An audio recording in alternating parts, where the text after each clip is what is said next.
سر کامیاب انسان کون ہوتا ہے؟ جس کا دل مطمئن ہوتا ہے، جس کی روح کو سکون ہوتا ہے۔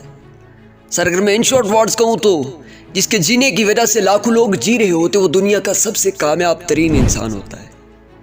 جس کی زندگی نے دوسروں کو بندگی سکھا دی، سر اس کی زندگی میں کبھی بھی پھر زوال نہیں آتا۔ اور سر اس سے بڑھ کر کوئی کامیابی ہو ہی نہیں سکتی کہ جب کوئی کہے کہ you are my life changer, کے سر آپ کی وجہ سے میری زندگی بدلی ہے، آپ کے لفظوں نے میری زندگی کو یکسر بدل کر رکھ دیا ہے۔ استاد محترم کاشف علی شاہ کہتے ہیں کہ مایوسی اس دور میں نزلے اور زکام کی طرح پھیل رہی ہے، ایک سے دوسرے کو لگ جاتی ہے، لیکن جو اس دور میں بھی اس بیماری کا طبیب بن کے جیتا ہے سر، وہ دیا ہے، وہ چراغ ہے، وہ امید ہے اور کائنات کا سب سے بڑا حکیم ہے۔ ہمیشہ مثبت سوچیں۔ بس اوقات آپ کے الفاظ دوسروں کی زندگیاں بدل رہے ہوتے ہیں لیکن آپ کو معلوم نہیں ہوتا۔ سر آپ پازیٹیو بن کے دیکھیں، لوگ آپ کو مہذب، عزت و محبت کی نگاہ سے دیکھیں گے، اور آپ کا نہ جاننے کے باوجود دل سکون کا گہوارہ کیوں ہو جاتا ہے؟ جانتے ہی کیوں؟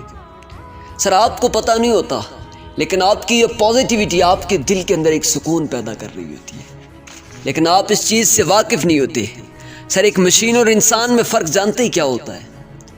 مشین کو جس جگہ پر بھی رکھا جائے نا سر، وہ ایک ہی کام کرتی ہے جس کام کے لیے اسے بنایا جاتا ہے، لیکن انسان دنیا کا وہ کمال ترین آلہ ہے سر، میں کہتا ہوں کمال ترین ہتھیار ہے کہ ہر حال میں جینے کا ہنر سیکھ لیتا ہے، ہر حال میں جینے کا فن سیکھ لیتا ہے، ہر حالات میں، مشکلات میں، سر کٹھن راستوں میں بھی سر زندگی جینے کا طریقہ اور سلیقہ سیکھ لیتا ہے، اور دنیا کا سب سے خوشحال اور کامیاب انسان بن جاتا ہے جو ہر حال میں خوش رہ کر دنیا کے لیے پازیٹیو بن کے کھڑا رہتا ہے۔ اور جانتے ہیں دنیا میں لیڈرز کے اندر کوالٹیز کیا ہوتی ہیں؟ مختلف کوالٹیز کے بعد ایک کوالٹی یہ ہوتی ہے کہ وہ ہر حال میں اپنے آپ کو ایڈجسٹ کر لیتے ہیں۔ جب دنیا نیگیٹیوٹی پہ چلی جاتی ہے سر، وہ اس وقت بھی پازیٹیو بن کے کھڑی ہوتی ہے، اسی لیے وہ سب کے سامنے منفرد ہو جاتے ہیں، الگ ہو جاتے ہیں اور دنیا کی نظریں ان پہ لگ جاتی ہیں۔